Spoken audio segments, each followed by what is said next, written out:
다 함께 사도신경으로 신앙 고백하시겠습니다. 전능하사 천지를 만드신 하나님 아버지를 내가 믿사오며 그 외아들 우리 주 예수 그리스도를 믿사오니 이는 성령으로 잉태하사 동정녀 마리아에게 나시고 본디오 빌라도에게 고난을 받으사 십자가에 못 박혀 죽으시고 장사한 지 사흘 만에 죽은 자 가운데서 다시 살아나시며 하늘에 오르사 전능하신 하나님 우편에 앉아 계시다가 저리로서 산자와 죽은 자를 심판하러 오시리라. 성령을 믿사오며 거룩한 공예와 성도가 서로 교통하는 것과 죄를 사여 주시는 것과 몸이 다시 사는 것과 영원히 사는 것을 믿사옵나이다. 아멘. 다 함께 찬송가 266장 부르시겠습니다.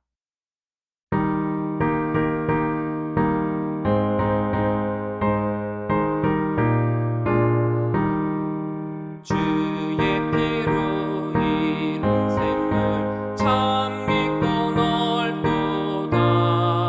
구원하는 그 신 능력 다 찬송할지라.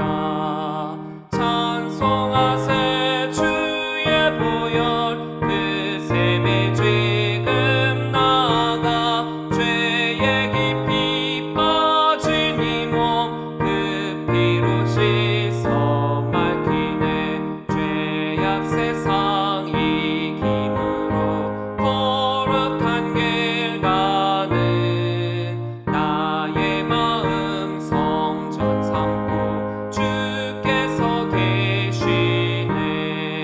찬송하세 주의 보혈 그 샘에 지금 나가 죄의 깊이 빠진 이 몸 그 피로 씻어 맑히네. 주 예수를 깊이 아는 놀라운 그 은혜 하늘나라 즐거움이 매일 새롭도다. 찬송하세 주의 보혈 그 샘에 지금 나가 죄의 깊이 빠진 이 몸 그 피로 씻어 맑히네. 오늘 우리에게 주신 하나님의 말씀은 출애굽기 22장 16절부터 31절 말씀입니다. 사람이 약혼하지 아니한 처녀를 꾀어 동침하였으면 납폐금을 주고 아내로 삼을 것이요 만일 처녀의 아버지가 딸을 그에게 주기를 거절하면 그는 처녀에게 납폐금으로 돈을 낼지니라. 너는 무당을 살려두지 말라. 짐승과 행음하는 자는 반드시 죽일지니라. 여호와 외에 다른 신에게 제사를 드리는 자는 멸할지니라. 너는 이방 나그네를 압제하지 말며 그들을 학대하지 말라. 너희도 애굽 땅에서 나그네였음이라. 너는 과부나 고아를 해롭게 하지 말라. 내가 만일 그들을 해롭게 함으로 그들이 내게 부르짖으면 내가 반드시 그 부르짖음을 들으리라. 나의 노가 맹렬함으로 내가 칼로 너희를 죽이리니 너희의 아내는 과부가 되고 너희 자녀는 고아가 되리라. 내가 만일 너와 함께한 내 백성 중에서 가난한 자에게 돈을 꾸어주면 너는 그에게 채권자같이 하지 말며 이자를 받지 말 것이며 내가 만일 이웃의 옷을 전당 잡거든 해가 지기 전에 그에게 돌려보내라. 그것이 유일한 옷이라. 그것이 그의 알몸을 가릴 옷인즉 그가 무엇을 입고 자겠느냐. 그가 내게 부르짖으면 내가 들으리니 나는 자비로운 자임이니라. 너는 재판장을 모독하지 말며 백성의 지도자를 저주하지 말지니라. 너는 내가 추수한 것과 내가 짜낸 집을 바치기를 더디하지 말지며 내 처음 난 아들들을 내게 줄지며 내 소와 양도 그와 같이 하되 이래 동안 어미와 함께 있게 하다가 여드레 만에 내게 줄지니라. 너희는 내게 거룩한 사람이 될지니 들에서 짐승에게 찢긴 동물의 고기를 먹지 말고 그것을 개에게 던질지니라. 아멘. 할렐루야. 예담교회 주일 예배에 오신 우리 성도님들을 주의 이름으로 사랑하고 축복합니다. 공의와 사랑은 어쩌면 어울리지 않는 단어일 것입니다. 왜냐하면 사랑은 모든 것을 포용해 주어야 하는 것이지만 공의는 때로는 단호하게 내쳐야 할 상황이 생기기 때문입니다. 하나님의 사역을 보면 바로 그렇습니다. 하나님이 주신 법규들을 보면 더더욱 그렇습니다. 그래서 하나님을 잘 알지 못하는 사람들이나 제대로 알지 못하는 사람들은 하나님의 이러한 두 가지의 모습을 보면서 이중적이다, 사랑이 없다, 매정하다라고 말하고 있습니다. 하지만 반대로 하나님은 너무나도 사랑의 하나님이시기 때문에 공의를 행하시는 분이십니다. 사랑이 먼저냐, 공의가 먼저냐라는 것은 닭이 먼저냐, 달걀이 먼저냐라는 질문과 똑같습니다. 하지만 하나님의 뜻에 대해서 분별할 수 있는 사람이라면 사랑을 먼저 말하게 될 것입니다. 왜냐하면 하나님의 공의는 사랑을 기반으로 하는 공의이기 때문입니다. 그렇게 우리에게 필요한 것은 무엇이 옳고 그르냐가 아니라 하나님의 뜻을 온전히 분별할 수 있는 분별력입니다. 하나님의 사역을 할 때에도, 하나님의 말씀을 들을 때에도 왜 하나님께서 그렇게 말씀하셨는지, 왜 그러한 사역을 명령하셨는지를 말입니다. 오늘의 본문은 하나님께서 때로는 공의를, 때로는 사랑을 말씀하시는 법규입니다. 하지만 우리가 이 둘을 완전히 뚝 떼어놓고 이해하는 것이 아니라 이 둘을 서로 연결하며 말씀하시는 바를 이해해야 합니다. 16절입니다. 사람이 약혼하지 아니한 처녀를 꾀어 동침하였으면 납폐금을 주고 아내로 삼을 것이요. 약혼하다로 쓰인 단어 오라사는 세우다, 일으키다란 뜻을 지닌 아라스의 강의 수동형으로서 아내로 삼다, 약혼하다란 의미를 지니고 있습니다. 오늘날의 약혼은 결혼을 약속한 것으로서 결혼과는 사뭇 다른 의미를 지니고 있지만 이 당시의 약혼은 정혼, 결혼과 같은 의미로 사용이 되어져서 약혼을 하면 혼인 관계로 인정이 되었습니다. 꾀다라고 번역된 예파테는 빌리다, 내밀다라는 뜻의 파타의 강의 능동 미완료형입니다. 강의 능동 미완료형으로 쓰인 예파테는 설득하다, 지속적으로 유혹하다, 거듭 속이다라는 뜻을 지니고 있어 처녀에게 남자가 의도적으로 접근하였을 뿐만 아니라 그녀가 동침할 때까지 여러 번에 걸쳐서 집요하게 유혹한 것을 뜻합니다. 납폐금을 주고 해당하는 단어는 마호르 이무 하렌나인데 마하르의 단순 부정사 절대형인 마호르와 단순 미완료 동사인 이무 하렌나가 중복 사용된 것입니다. 여기에서처럼 부정사가 먼저 쓰이고 미완료형 동사가 나중에 쓰이는 경우는 그 의미하는 바를 매우 강조하는 경우입니다. 그렇게 이 말은 반드시 납폐금을 주어야 한다라는 강한 의미를 가지고 있습니다. 납폐금은 결혼할 때 여자의 집에 결혼 지참금으로 주는 돈을 뜻하며 약 은 50세겔 정도였습니다. 그러니까 이럴 경우 결혼할 때와 마찬가지로 여자의 집에 결혼 지참금을 반드시 주고 그 여자와 결혼해야 한다는 뜻입니다. 고대에는 결혼을 계약으로 여겨서 계약서를 작성했습니다. 계약서를 쓰는 이유는 여기서 말하는 납폐금, 즉 결혼 지참금이 존재하기 때문입니다. 여자의 경우 그 집의 재산 중 일부분이었고 소유권이 그 집의 가장 아버지에게 있었기 때문에 결혼을 통해 딸을 남자의 집으로 보내고 그 대가로 남자로부터 결혼 지참금을 받는 계약으로 여겨졌습니다. 그런데 이러한 결혼은 딸의 아버지의 허락이 있어야만 가능한 것이었습니다. 아무리 딸이 속아서 동침을 했다라고 하더라도 아버지의 입장에서 그 남자가 마음에 들지 않을 경우가 있습니다. 그렇죠. 둘이 서로 사랑해서 결혼하겠다라고 하더라도 아버지 편에서 그 남자가 마음에 들지 말지인데 속여서 이러한 일을 저지르고 난 후 결혼을 허락해야 하는 경우가 되었으니 말입니다. 17절입니다. 만일 처녀의 아버지가 딸을 그에게 주기를 거절하면 그는 처녀에게 납폐금으로 돈을 낼지니라. 만일 거절하면이라고 사용된 단어 임마인 예마에는 거절하다, 마음에 내키지 않다라는 뜻의 마엔의 강의 부정사 절대형 마엔과 강의 능동 미완료형 예마엔이 결합하여 만약 단호하게 거절하면이란 뜻을 가지고 있습니다. 앞서 말씀드린 것처럼 부정사와 미완료형 동사가 중복되어 사용되면 매우 강조하는 의미를 가지고 있어서 딸의 아버지가 그 남자를 매우 못마땅하게 여기거나 그 남자가 자기의 딸과 맞지 않는다라고 여기면 단호하게 거절할 수 있었던 것입니다.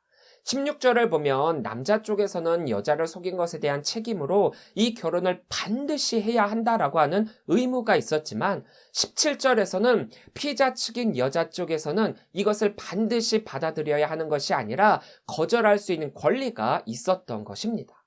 그럼에도 그 남자는 여자를 속여서 동침한 것이었기 때문에 비록 여자의 아버지의 거절로 인해서 결혼은 하지 않는다라고 하더라도 결혼에 준하는 결혼 지참금은 여자의 집에 반드시 보내야만 했습니다.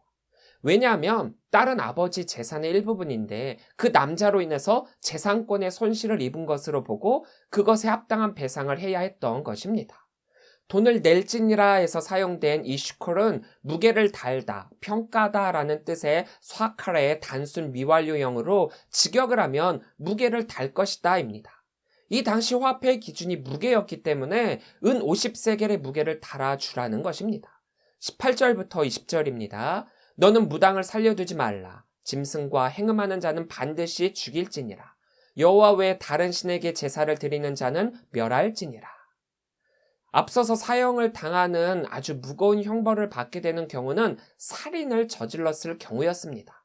그런데 여기서 세 가지의 경우 살인에 해당하는 죄와 같은 사형에 처해졌습니다. 이것은 바로 제1계명인 너는 나 외에 다른 신을 내게 두지 말라라고 하는 하나님과의 관계에 해당하는 것으로서 하나님 이외에 다른 신을 섬기는 행위, 즉 우상을 섬기는 것과 관련된 일련의 것들은 곧 사형에 해당하는 엄청난 범죄라는 것임을 말씀하시고 계십니다.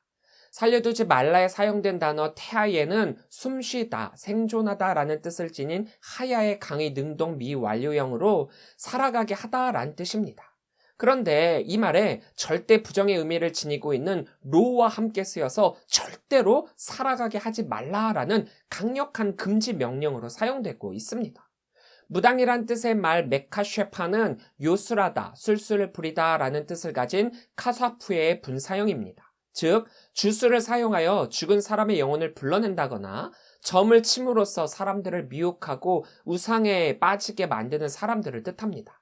반드시 죽일지니라로 사용된 단어 모트유마트는 죽다, 망하다, 파괴되다 라는 뜻을 지닌 무트의 강의 부정사 절대형 모트와 또 강의 능동 미완료형 유마트가 중복 사용되어 반드시 죽여야 한다라는 의미로 강조하고 있습니다. 결코 예외 없이 반드시 사형에 처하라는 뜻입니다. 또 짐승과 행음하는 자는 수간하는 모든 사람들을 뜻합니다. 고대 근동의 여러 민족들은 신성하다라고 생각되는 짐승과의 성교를 통해서 자신들도 신성해지거나 그 짐승이 갖는 힘과 왕성한 생식력을 가질 수 있다라고 믿고 이것을 하나의 종교의식으로 여겼습니다. 즉 짐승과 수간을 한다라고 하는 것은 하나님 이외의 신을 섬기는 행위로서 거룩과 경건을 요구하시는 하나님의 주권에 도전하는 행위이며 하나님의 형상을 닮은 인간으로서의 모습을 무너뜨리는 범죄였기에 하나님은 모트 유마트라고 말씀하시는 것입니다. 멸할지니라로 사용된 야호람은 닫아버리다 라는 뜻의 하람의 사역수동 미완료형으로서 살해당하게 하다라는 뜻입니다. 하나님은 하나님 이외에 그 어떤 신도 용납하시는 분이 아니십니다. 아니, 하나님 이외에 참신은 결코 없습니다. 하나님만이 유일신입니다. 그럼에도 인간이 하나님 이외에 다른 신에게 제사를 드리는 것은 유일신 하나님을 부정하는 것이고 또한 하나님 이외의 신들을 섬김으로써 하나님의 존재를 부정하는 것입니다. 그렇기에 그러한 모든 것들은 멸하라라고 말씀하시는 것입니다. 무당이 판을 치는 세상일수록 그 사회는 점점 영적으로 어두워지고 하나님으로부터 멀어지게 됩니다. 비록 오늘날은 하나님께서 말씀하시는 것처럼 무당을 사형에 처할 수는 없지만 우리는 이 무당들이 얼마나 많은 사람들의 영혼을 미혹시키고 세상을 악하게 하는지를 깨닫고 이들을 배격해야 하며 이러한 악한 영에 휩쓸리지 않도록 철저히 대비를 해야 합니다. 하나님의 말씀을 통해서 이 당시 하나님 이외의 다른 신들을 섬기며 그들을 제사하는 행위가 얼마나 많이 있었는가를 볼 수 있지만 그것은 비단 그 당시에만 해당되는 것이 아니라 오늘날도 마찬가지입니다. 수많은 가짜 신들을 만들어내고 있고 그들을 섬기고 있고 도리어 참신인 여호와 하나님을 거짓으로 만들어버리는 파렴치한 행위와 더불어서 하나님을 믿고 있는 많은 성도들을 미혹하고 있습니다. 무당뿐만이 아니라 수많은 이단들이 판을 치고 있고 정치, 경제, 문화, 사회 전반적인 부분에서 안티 기독교를 양산하고 있고 그로 인해 우리들은 움츠러드는 상황에까지 놓이게 되었습니다. 차별금지법이라던가 퀴어 축제, 뭐뭐할 권리와 자유라는 명분 아래 행해지는 많은 것들이 본물 터지듯 세상에 드러나고 자신들의 권리를 찾는다며 도리어 하나님의 말씀과 기독교 정신을 훼손하는 지경에까지 이르게 되었습니다. 겉으로 볼 때에는 공평과 공의를 내세우고 있지만 정말 중요한 것들은 살며시 뒤에 숨겨 아무것도 아닌 것처럼 없는 것처럼 속이고 있고 또 다른 역차별과 하나님께 대한 거룩성을 훼손하고 성경에서 보듯 이러한 타락이 인간의 생존과 관련되어 결국 멸망에까지 이른다라는 것을 잊은 채 발악하듯 덤비는 이러한 모습을 우리는 심각하게 여기고 대응해야 합니다.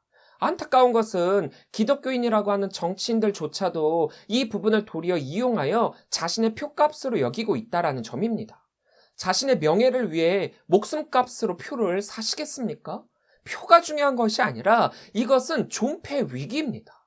하나님을 믿는 사람이요, 성도요, 정치인이라면 이것은 반드시 막아야 합니다. 그리고 이러한 것들에 동조하는 많은 목회자들도 착각하고 있는 것들이 있습니다. 여기에서는 하나님의 사랑을 내세워서는 안 된다라는 겁니다. 사랑의 하나님조차도 이것들에 대해서는 아주 단호하게 말씀하셨고 성경 어디에서도 이것을 그냥 내버려 두라고 하지 않으셨습니다. 사회적 약자와 가난한 자들의 친구이신 예수님을 말하며 예수님이라면 그들을 품었을 것이다 라고 자신들의 입맛에 맞게 해석하고 편의에 따라 하나님의 말씀을 갖다 붙인다면 결국 이 책임을 어떻게 치르려고 그러는지 모르겠습니다. 일반 사람들보다 목회자의 책임은 더 큰데 말입니다. 여기에서는 하나님의 사랑을 말하는 것이 아니라 하나님의 공의를 말해야죠. 선포해야죠. 그것이 선지자요, 목회자가 해야 할 일입니다. 이것은 인간의 생명, 인간의 역사와 관련된 아주 심각한 문제들이기 때문에 오늘 말씀에서도 하나님은 세 가지의 동사를 사용하여 살려두지 말라, 반드시 죽일지니라, 멸할지니라 라고 말씀하고 계십니다. 어찌 보면 굉장히 냉혹하고 차갑고 단호하고 너무하다라고 할지 모르겠지만 하나님은 하나님과 인간과의 관계에서 생명과 거룩함을 다루는 이 부분에서만큼은 타협도 없고 용서도 없다라는 사실을 우리들에게 말씀해 주시고 계십니다. 조그마한 고름이 온몸 전체를 썩게 만들어 죽게 만들 수도 있습니다. 조그마한 고름일 때 아픔을 무릅쓰고서라도 그 고름을 짜내야 합니다. 우리는 이것에 대해 경각심을 갖고 나만 안 그러면 돼 라고 이렇게 방조하는 것이 아니라 어떻게 해서든지 막아야 하는 심각한 사건임을 잊지 말아야 합니다. 21절부터 나오는 말씀들이 정말 공평과 배려를 위해 하시는 하나님의 말씀임과 동시에 사회적 약자와 가난한 자들을 위한 하나님의 사랑이 드러나는 말씀들입니다. 우리는 하나님의 말씀과 뜻을 반드시 분별할 수 있어야 합니다. 21절부터 22절입니다. 너는 이방 나그네를 압제하지 말며 그들을 학대하지 말라. 너희도 애굽 땅에서 나그네였음이라. 너는 과부나 고아를 해롭게 하지 말라. 압제하다로 사용된 단어 토네는 난폭하게 행동하다, 압박하다라는 뜻의 야나의 사형 능동 미완료형으로 지속적으로 해를 주다, 계속 짓눌려 대다라는 의미가 있습니다. 학대하다로 사용된 단어 틸하찬누는 억누르다, 억압하다라는 뜻의 라치의 단순 미완료형으로서 지속적으로 해를 주다, 계속 짓눌러 대다라는 의미가 담겨져 있습니다. 이 두 단어 앞에 역시 부정어 로가 반복 사용됨으로써 결탄코 그러한 일이 있어서는 안 된다라는 사실을 강조하고 있습니다. 고대 근동 어느 지역에서든지 다수의 민족들이 자신들의 이익을 위해서 소수의 이방인들을 무시한다거나 학대하는 것은 다반사였습니다. 물론 이것은 그때뿐만이 아니라 오늘날도 마찬가지죠. 작게는 학연, 지연, 혈연 등을 통해서 그것과 관련이 없는 사람들을 무시하고 심하게는 핍박하기도 하고 또 크게는 우리나라보다 경제력이 약하거나 얕보이는 나라의 사람들, 이를테면 동남아시아 사람들이 우리나라에 와서 일할 때 무시한다거나 어떤 경우는 이용하기만 하고 제대로 된 대우를 해주지 않는 경우가 있습니다. 우리나라도 요 몇십 년 동안 경제가 좋아지고 국력이 좋아져서 그렇지 60, 70년대, 80년대까지만 하더라도 다른 나라에 외화를 벌기 위해 나갔고 거기서 얼마나 차별을 받았습니까? 개구리 올챙이척 생각해야 된다고 이스라엘 역시 애굽에서 종살이하던 때를 기억하면 그들 안에 있는 이 이방인들을 하나님의 명령대로 평등하게 대해야 하는 것은 어찌 보면 당연한 것입니다. 우리도 마찬가지죠. 우리도 받은 것이 있기 때문에 우리도 줄 수 있어야 합니다. 처음부터 이 정도의 나라가 되었던 것도 아니고 주변의 이해와 도움 그리고 사랑과 나눔이 있었기에 발전할 수 있었던 것입니다. 사회적 보호를 받아야 할 대상으로 특별히 과부와 고아를 말씀하시고 계십니다. 고대 근동은 굉장한 가부장적 제도와 관습 속에서 살았습니다. 모든 것들은 어른 남성 위주로 이루어졌고 사회와 공동체는 그들 중심으로 돌아갔습니다. 그렇기에 그러한 힘과 권력이 없는 과부나 또 아버지가 없는 아이들은 당연히 사회적 약자요, 경제적 약자가 될 수밖에 없었습니다. 이런 이들에 대해서 당시 사람들이 육체적 학대뿐만 아니라 정신적으로도 멸시하고 착취하는 경우가 많았습니다. 이들은 스스로가 그 무언가를 할 수 없는 구조와 관습 속에 있었기 때문에 누군가의 보호가 반드시 필요했습니다. 그랬기에 이들에 대한 사회보호법을 말씀하시고 계시는 것입니다. 23절부터 24절입니다. 내가 만일 그들을 해롭게 함으로 그들이 내게 부르짖으면 내가 반드시 그 부르짖음을 들으리라. 나의 노가 맹렬함으로 내가 칼로 너희를 죽이리니 너희 아내는 과부가 되고 너희 자녀는 고아가 되리라. 부르짖으면에 해당하는 단어 차오크 이츠아크는 외치다, 부르짖다라는 뜻의 차아크의 단순 부정사 절대형인 차오크와 단순 미완료형인 이츠아크가 결합된 형태입니다. 결국 이 말은 온 힘을 다해 힘껏 부르짖었다라는 의미로 모든 희망을 잃어버린 어떤 사람이 오직 하나님께로만 소망을 두고 하나님께 절규하듯 외치는 모습입니다. 별것 아닌 것이나 아무것도 아닌 일에 대해서는 부르짖을 필요가 없죠. 물론 사람에 따라 그것이 받아들여지는 것이 크게 혹은 작게 여겨질 수 있을지는 모르겠지만 여기서 말하는 것은 누가 보더라도 죽을 듯 힘들고 어렵고 아픈 그런 상태에서 부르짖는 모습입니다. 그러니까 이 말은 부르짖음에 그 강조점이 있는 것이 아니라 그 부르짖음을 할 수밖에 없게 만드는 선행된 사건의 강조점이 있습니다. 반드시 듣다에 해당하는 단어 사모와 에슈마는 듣다, 들은 바를 이해하다, 순종하다라는 뜻을 가진 사마의 단순 부정사 절대형인 사모아와 단순 미완료 동사 에슈마가 결합된 것입니다. 이 역시 동일한 뜻의 단어가 부정사와 미완료형으로 연달아 나와 반드시를 강조하고 있습니다. 그들이 부르짖을 수밖에 없도록 만드는 그런 일들이 일어나게 되었을 때 하나님께서는 반드시 그 부르짖음을 들으신다라고 했습니다. 그런데 어떻게 해요? 그들이 사회적 약자인 과부와 고아에게 행한 것을 그대로 그 가족들이 받도록 말입니다. 하나님의 거룩한 분노는 그 부르짖음을 하도록 만든 당사자에게로 향하여 그를 칼로 칠 것이고 그로 말미암아 그 가족 역시 과부와 고아로 만드시겠다는 아주 무시무시한 그런 말씀이십니다. 그 가족이 힘을 낼 수 있는 까닭은 그 가족의 가장이 있음으로 인함입니다. 그런데 그러한 가장이 죽게 된다면 그 가족 역시 그들이 학대하던 과부와 고아가 될 수밖에 없습니다. 이와 같이 우리 역시도 그렇게 될 수 있습니다. 남은 그렇지만 나는 절대로 그렇지 않다라고 확신할 수 없죠. 또 내가 업신여기거나 무시하는 사람들이 언제나 나보다 밑에 있으리라는 법은 없습니다. 언젠가 그들이 나보다 더 나은 삶을 살고 더 높은 위치에서 우리와 마주하게 될지도 모릅니다. 내가 그들의 입장이 될 수도 있다는 사실을 잊지 말아야 합니다. 나도 비록 강자는 아닐지라도 나보다 약자를 돌보고 보살펴야 한다는 것이 바로 하나님의 사랑의 마음입니다. 25절입니다. 내가 만일 너와 함께한 내 백성 중에서 가난한 자에게 돈을 꾸어주면 너는 그에게 채권자같이 하지 말며 이자를 받지 말 것이며. 가난한 자에 해당하는 단어 아니는 괴로움을 당하다, 억압을 받다라는 뜻의 아나에서 유래한 말로 고통받는 자, 공고한 자, 초라한 자라는 의미를 가지고 있습니다. 보통 돈을 빌려주는 이유는 돈이 많기 때문이 아니라 돈을 빌려줌으로 인한 이득을 챙기기 위함입니다. 이자이죠. 이자를 받기 위해 돈을 빌려주는 경우가 허다합니다. 또 돈을 빌리는 까닭은 돈을 빌릴 수밖에 없을 정도로 가난하기 때문이죠. 이 당시 가난한 자는 경제적 활동의 근본이 되는 자기의 땅이나 가축이 없는 자들을 가리켰습니다. 이러한 경제적 약자는 사회적 약자가 될 수밖에 없었고 물질적, 정신적으로 받은 고통은 꽤 심했습니다. 너무 힘들어서 돈을 빌렸는데 이자까지 갚내야 한다라는 것은 어려움에 더 큰 어려움을 더하는 것인 만큼 이자를 받지 말라라고 말씀하고 계시는 것입니다. 왜냐하면 이들은 암미, 하나님의 백성이기 때문입니다. 그들이 물질적으로 가난한 처지에 있지만 그럼에도 그들은 이 마크, 너와 함께한 암미, 나의 백성이기에 하나님께 속한 자유, 하나님의 사랑의 대상임을 강조하고 있습니다.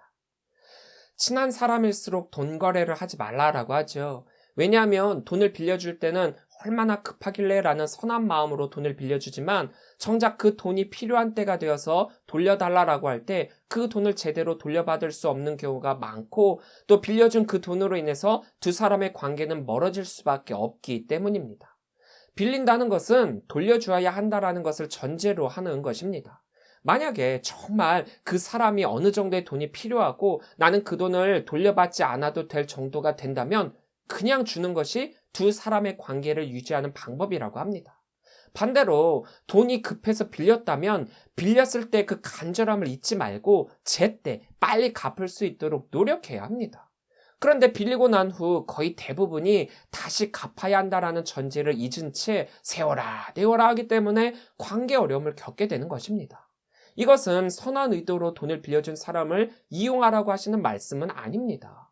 26절부터 27절입니다. 내가 만일 이웃의 옷을 전당 잡거든 해가 지기 전에 그에게 돌려보내라. 그것이 유일한 옷이라 그것이 그의 알몸을 가릴 것인즉 그가 무엇을 입고 자겠느냐. 그가 내게 부르짖으면 내가 들으리니 나는 자비로운 자임이니라.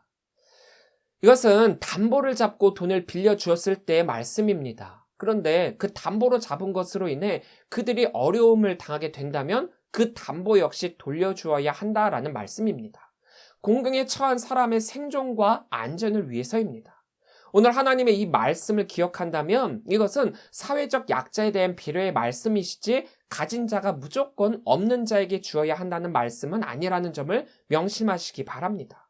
이러한 것들을 이용해서 남의 등을 쳐먹는 사람들도 꽤 있습니다. 이것은 그런 사람들에 대한 법이 아니라는 점, 또 그러한 사람들은 하나님께서 아시고 적절한 형벌을 주실 것이라는 점을 기억하시길 바랍니다.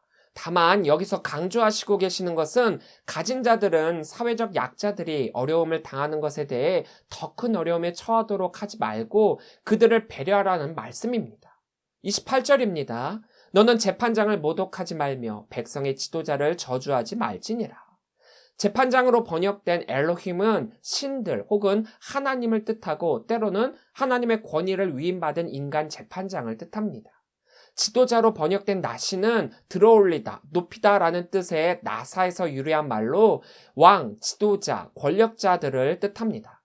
그런데 이러한 지도자 역시 하나님의 권한과 통치권을 위임받은 자들이죠.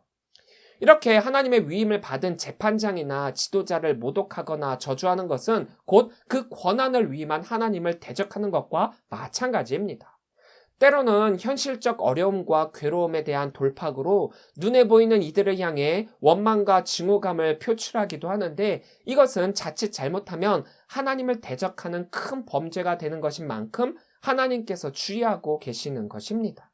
29절에서 30절입니다. 너는 내가 추수한 것과 내가 짜낸 집을 바치기를 더디하지 말지며 내 처음 난 아들들을 내게 줄지며 내 소와 양도 그와 같이 하되 이래 동안 어미와 함께 있게 하다가 여드레 만에 내게 줄지니라. 이 말씀을 한마디로 한다면 하나님의 것을 하나님께로입니다. 이 부분은 앞서 출애굽을 할 때 하나님께서 말씀하신 처음 난 것들은 모두 나의 것이다 라고 말씀하신 것과 일맥상통하는 말씀이십니다.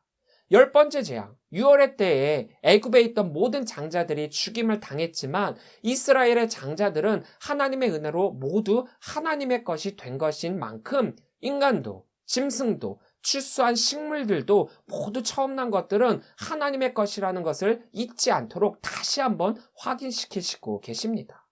오늘날의 우리 역시 마찬가지입니다. 그러나 그때와 좀 다르게 표현하자면 처음 난 장자만이 하나님의 것이 아니라 유월절 어린 양의 피로 대속물 삼아 죽음에서 유월시켜 주신 것처럼 우리는 예수 그리스도를 유월절의 어린 양 삼아 우리를 살려주신 것에 대해서 감사하며 그 감사의 제사를 하나님께 드려야 한다는 점입니다. 하나님의 은혜로 말미암은 감사와 은혜의 제사를 말입니다. 31절입니다. 너희는 내게 거룩한 사람이 될지니 들에서 짐승에게 찢긴 동물의 고기를 먹지 말고 그것을 개에게 던질지니라.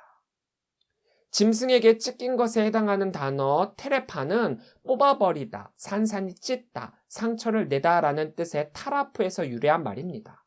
다른 짐승에게 뜯겨 살해된 동물은 돌에 맞아 죽은 짐승과 마찬가지로 부정한 것으로 간주되었습니다. 이러한 동물들은 피가 뒤엉켜 있을 것이고 피가 남아있는 동물이나 부정한 것에 접촉된 동물은 역시 부정한 동물이 되기 때문에 하나님께서는 이러한 동물을 먹지 말라고 말씀하십니다. 내가 거룩하니 너희도 거룩하라 말씀하신 하나님의 말씀처럼 우리가 거룩함으로 성별되어야 함을 말씀하시고 계십니다. 이것은 단순히 먹는 것에 대한 것만이 아니라 거룩함에 대한 구분, 성별을 말씀하시는 것입니다. 거룩한 백성으로서의 모습으로 살아가라는 하나님의 당부이십니다. 사랑하는 성도 여러분, 오늘 주신 하나님의 이 말씀들을 다시 한번 되새겨보시기 바랍니다. 사회적 약자를 위한 하나님의 사랑이 담겨져 있고 생명을 살리시기 위한 단호함과 공의가 함께 공존하고 있습니다. 어느 한쪽으로 치우치시는 것이 아니라 공의와 사랑이 하모니를 이루면서 하나님 나라 백성들이 하나님의 자녀로서 이 세상을 올바르게 살아갈 수 있도록 말씀하시고 계십니다. 이 말씀들을 곡해하거나 한쪽으로 치우쳐서 해석해서는 안 되고 우리는 언제나 하나님의 뜻을 분별하며 이 모든 말씀들을 듣고 지키고 행해야 합니다. 어떤 것에 우리가 단호해야 하고 또 무엇에 대해 우리가 자비와 배려, 사랑을 베풀어야 하는지 제대로 깨닫고 하나님의 뜻을 이 땅 위에 실현시키는 성도들이 되시기를 주의 이름으로 간절히 축원합니다.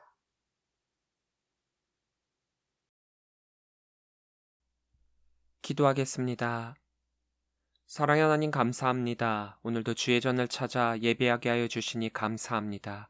우리가 이 예배를 통하여 하나님께 마음과 정성을 다한 예배를 하고 하나님으로부터 받은 은혜와 능력으로 이 세상을 이길 수 있도록 하여 주옵소서. 오늘 주신 말씀을 기억합니다. 하나님께서는 공의 하나님이시고 사랑의 하나님이셔서 이 땅 위에 하나님의 공의와 사랑이 넘쳐나도록 말씀하신 것을 기억합니다. 주신 말씀처럼 도움과 돌봄이 필요한 사회적 약자를 위해 그들을 배려하고 사랑하는 성도들이 되게 하여 주시사 하나님의 마음으로 그들에게 다가가는 성도들이 되게 하여 주옵소서. 또한 하나님을 올바르게 섬기지 못하도록 막는 악한 영의 세력과 도전이 있습니다. 설마 괜찮겠지라고 하는 나태한 마음으로 그들의 도전을 받을 때 우리는 약하기 때문에 무너질 수밖에 없습니다. 우리의 힘과 능력으로는 그들을 대적할 수 없사오니 우리에게 성령의 능력을 주셔서 성령과 함께 그 모든 악한 영을 물리치게 하여 주시고 그러한 모든 것들을 단호하게 거절하며 칠 수 있는 능력의 사람 되게 하여 주옵소서. 또한 우리를 도우시는 성령이신 줄 믿습니다. 주님의 은혜의 단비를 내려주시사 필요한 모든 것을 부어주시고 우리가 매일을 살아갈 때에 주님의 은혜로 살아가고 우리에게 승리를 베풀어 주옵소서. 때에 맞게 시원한 날씨와 주수할 거리를 주시니 감사합니다. 2021년이 시작된 것이 엊그제 같은데 벌써 10월이 되고 마무리를 하는 때가 되었습니다. 앞으로 남은 날들 잘 마무리하여 하나님의 선한 뜻을 이루는 2021년이 되게 하여 주옵소서. 아픈 이들이 있습니다. 몸의 아픈 부위에 손을 얹을 때에 주님의 능력이 함께하여 주시사 깨끗하게 치유함받게 하여 주시고 마음의 상처나 두려움, 실족함과 원망의 상처들을 감싸주시사 주님의 평안함 가운데 임하도록 하여 주옵소서. 매일의 삶 가운데 함께하여 주심을 믿고 모든 것 감사를 드리오며 예수님의 이름으로 기도합니다. 아멘. 다 함께 결단 찬양 성령이여 임하소서 함께 찬양하시겠습니다.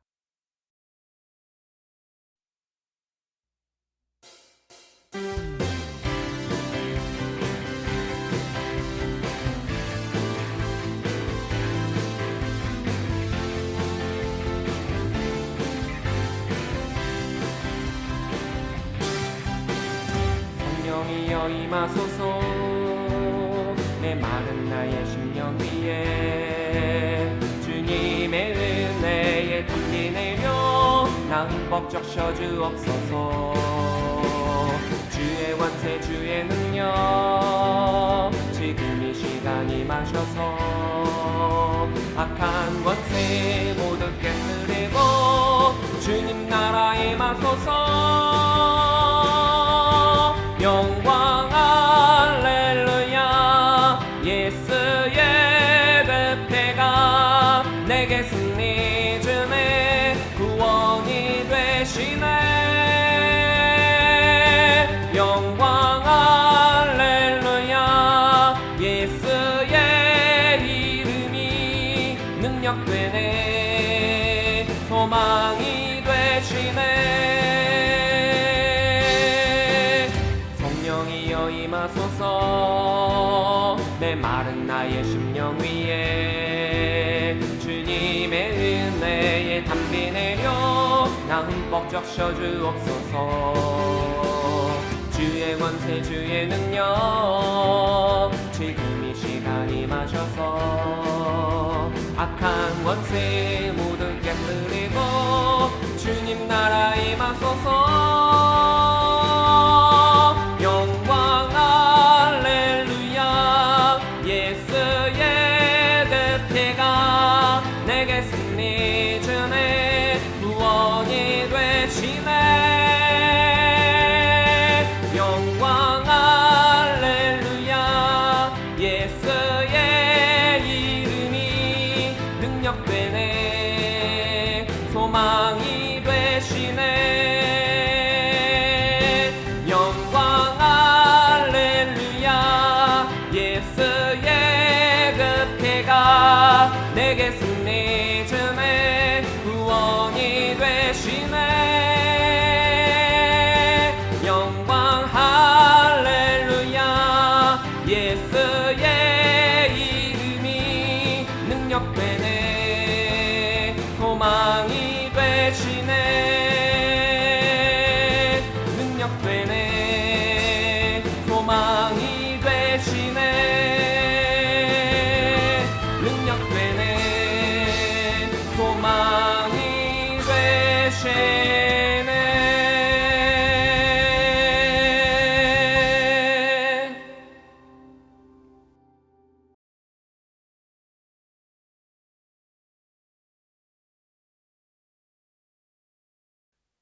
이제는 우리 주 예수 그리스도의 은혜와 무한하신 아버지 하나님의 그 크신 사랑하심과 성령님의 감화감동 역사 교통하심이 하나님의 공의와 사랑을 분별하여 그 하모니를 이루도록 말씀하시는 그 말씀대로 행하기로 결단하는 우리 모든 성도들 머리머리 위에 지금으로부터 영원토록 함께 하시기를 간절히 축원하옵나이다. 아멘.